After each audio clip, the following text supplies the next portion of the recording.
Hi guys. So, I'm at the barn again. Um, sorry if I look and probably sound like crap, but head colds suck. Yeah, I mean, I've felt like crap for like the last couple of days. Yeah. So, just basically giving an update. I guess. Yeah. This week's been kind of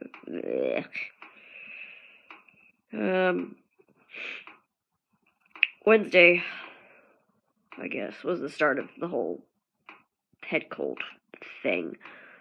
I had a really bad headache all day, and all I wanted to do was sleep and sleep. Yeah, I really wanted to sleep, but I couldn't because I had a headache, and it was bad. Then so that was Wednesday. Yesterday, I was really exhausted because I didn't go to bed, or I finally couldn't go to sleep.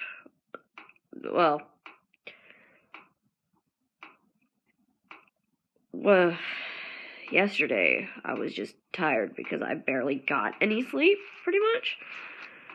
So, that was fun. And then today was a little better. I mean, I got a little more sleep than I did the night before. So, I mean, I guess that was okay. But, like, after about halfway through work, I started feeling like crap. And probably started sounding like this. Like all this mess that I'm going through right now. But, I mean, I rarely ever get sick. And if I do get, like, sick, it's that's usually when I have to go to the hospital or something. And I've only been in the hospital, like, 3 times. Once, when I was, like, really little, to get my tonsils and my adenoids out. Because I was getting throat infections, like, every other week. And they had put me on all kinds of antibiotics. And then, I think when they finally decided to take them out, I'd gone to the doctor and they were like, oh, well, why don't we just put you on this antibiotic? Oh, wait, you've already been on all these antibiotics, including the one we want to put you on. We're just going to take them out. Take out your tonsils and your adenoids because that's basically all we can do right now. So, that was the first time I was in the hospital. The second time I was in the hospital was freshman year of high school. I had a pituitary tumor. Now, the pituitary is like middle of your head, in the middle of like your brain or whatever. From what I understand. I mean, I'm no doctor, so, you know, what do I really know, honestly? But yeah, I had a pituitary tumor, which it was actually I think the official name for what I had was, well, I don't think the official name for what I had. I know the official name for what I had was Cushing's, which is pretty much a pituitary tumor anyway. But, you know, Cushing's usually shows up, from what I've heard, mainly in horses and dogs. But that it does, I guess, occasionally show up in people. But you mainly hear about it showing up in horses and dogs anyway. And the neurosurgeon that I saw was a really good neurosurgeon. Or she is a really good neurosurgeon, I should say. But she said that I was the youngest person at about 13 or 14 years old. I was the youngest person that she had ever seen to have Cushing's. So, I guess that was kind of interesting in a way. So that was the second time. So the Cushing's thing was the second time. The third time I was in the hospital, I had gallstones. Those things are painful when they pass. And that was my senior year of high school. But, I mean, all through high school, or all through my senior year, I basically dealt with the gallstones. Graduation, though, was, like, really painful. I mean, I pushed my way through it and graduated. But about a little bit, maybe a couple weeks to a month after, my parents and I, well, my mom mainly, her and I were packing to go to England for, I think, a few days. And so we were packing in the guest room, and she goes into her room to get something. And at that point, one of the stones had passed, and, like, was almost, like, to my pancreas, pretty much. And, like, I was basically doubled over on the guest room bed. So, like, she had gone into her room, and then she came back, noticed me on the, like, doubled over, and she was like, I am taking you to the ER. And I was like, okay, let's just go, because it hurts. It just, everything hurts. So we went to ER, and I think they said that I was really lucky that we had gotten there, like, then, like, right at that time, because had we waited any longer, I guess I could have possibly had diabetes. I'm not quite sure. But had we gotten there any later, it would have been a problem. But gallbladder surgery, I think, is usually considered an outpatient surgery, where you're basically, like, you go in, you're in there for, like, I guess a day or two, depending on your healing time. And then you're out. I was only in the hospital for that time for, like, 3 days, which is great, but I had to be very careful, because, like, afterwards, because I didn't want to pull my stitches out. And so, like, I got one of those rolly suitcases that has the wheels on all four corners. So I guess that kind of helped in the sense that I didn't have to, like, pull it and lift it all up every single time. But, I mean, the good thing is, I guess part of the good thing was, since we were going to England, if something had happened, like if I had pulled one of my stitches or something like that, I would have been in a country that predominantly spoke English.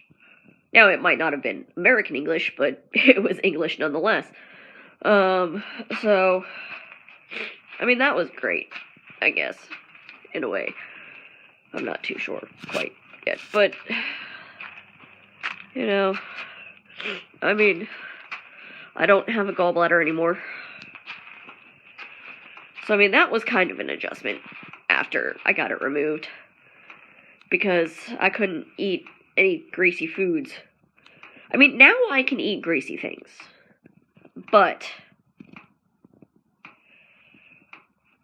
one of the things for that is, if you get your gallbladder removed, and depending on the person, some people can't, after they get their gallbladder taken out, some people can't digest greasy or more fatty foods like they used to. So, if they do eat fatty or greasy food or whatever. So, but other people, you sometimes get over it. I mean, because after you get it out, get your gallbladder out, you kind of have to work your way back up to where you were previously, if possible. So that was interesting, and I guess I'm not quite sure if it's actually interesting. I mean, some people it might be interesting, some people might not. Sorry, I'm sick. But yeah, I mean, so those were like the 3 really major times, I guess, I was in the hospital, aside from being born. But, I mean, obviously. But yeah, I mean, usually if I start feeling like sick or crap, I just take a nap for a couple of hours and then I feel okay. I mean, I might not be, great, but at the time, but I feel better than I used to, or that I did like 2 hours ago, like 2 hours before the nap. But yeah, so that's kind of my little hospital thing, I guess. I'm not sure. Yeah. Anyway, so I'm still getting over head cold. I mean, I guess I could go to the doctor, but I mean, they'll probably just,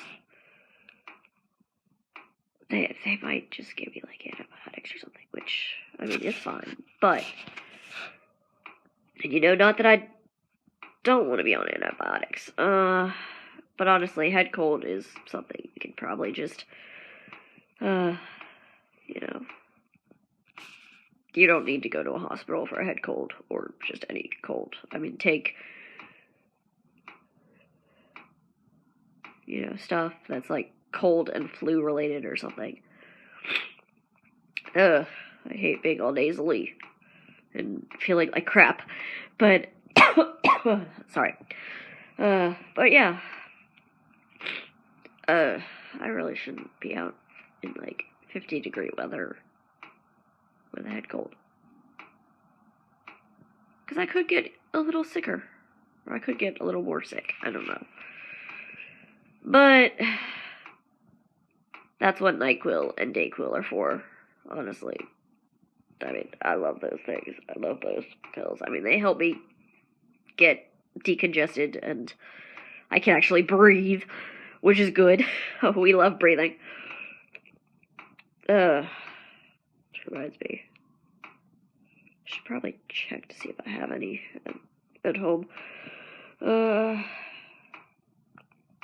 Anyway. I'm just, yeah.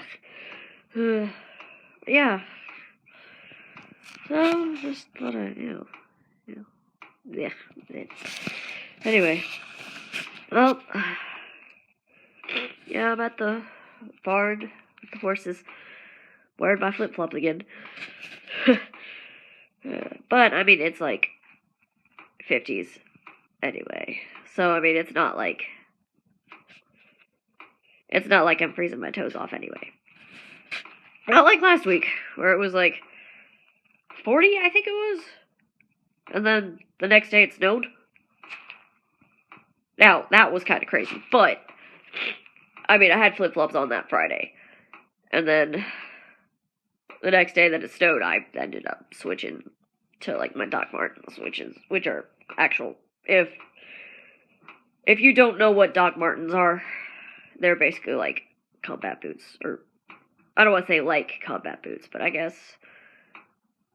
they either are combat boots or they're very similar to combat boots. I'm not quite sure on all that. I mean, they were big in the 80s, in the 70s or 80s or something. Like in the punk grunge era and stuff like that. I'm an 80s baby anyway, so.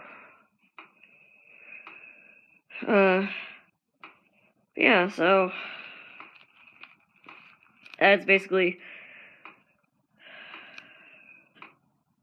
fun, I guess.